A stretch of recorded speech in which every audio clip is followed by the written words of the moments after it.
ఏంటి ఈ రోజైతే మా పూజ అయితే అయిపోయిందండి. వరలక్ష్మి పూజ మీదైతే అయిందో లేదో నా కామెంట్ సెక్షన్లో చెప్పండి. నేనైతే పూజ అయితే కంప్లీట్ చేస్తానండి, చూపిస్తాను చూడండి.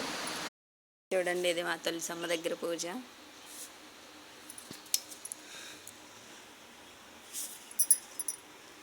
చూడండి, బాగా చేస్తానా. పాదులన్నీ వచ్చేసాయండి, బేరు పాదులు, లేకపోతే ఇంకా నీట్గా కనిపించేది. మీరు ఎలా చేసుకున్నారో నా కామెంట్లో చెప్పండి. నా ఫ్యామిలీ ఫ్రెండ్స్ అందరికీ వరలక్ష్మీదేవి శుభాకాంక్షలు అండి. అందరూ మంచిగా ఆరోగ్యాలతో ఉండాలని వరలక్ష్మీదేవిని కోరుకుంటూ పూజ చేసుకోండి. ఆల్మోస్ట్ అందరికీ వరలక్ష్మీదేవి శుభాకాంక్షలు.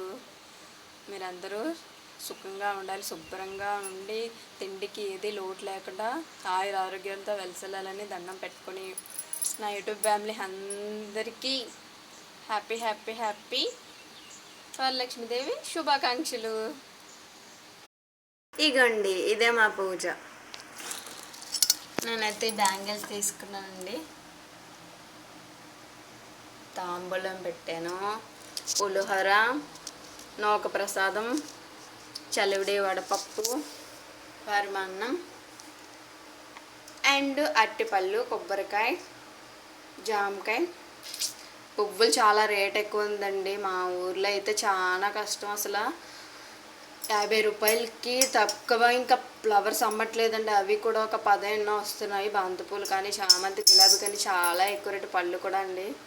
మీకు ఊర్లో ఎలా ఉన్నాయి? తాంబూలాలకి అయితే మరీ ఘోరం. అరటిపళ్ళు అయితే 20 రూపీస్కి 4 ఇస్తున్నారండి మాకు.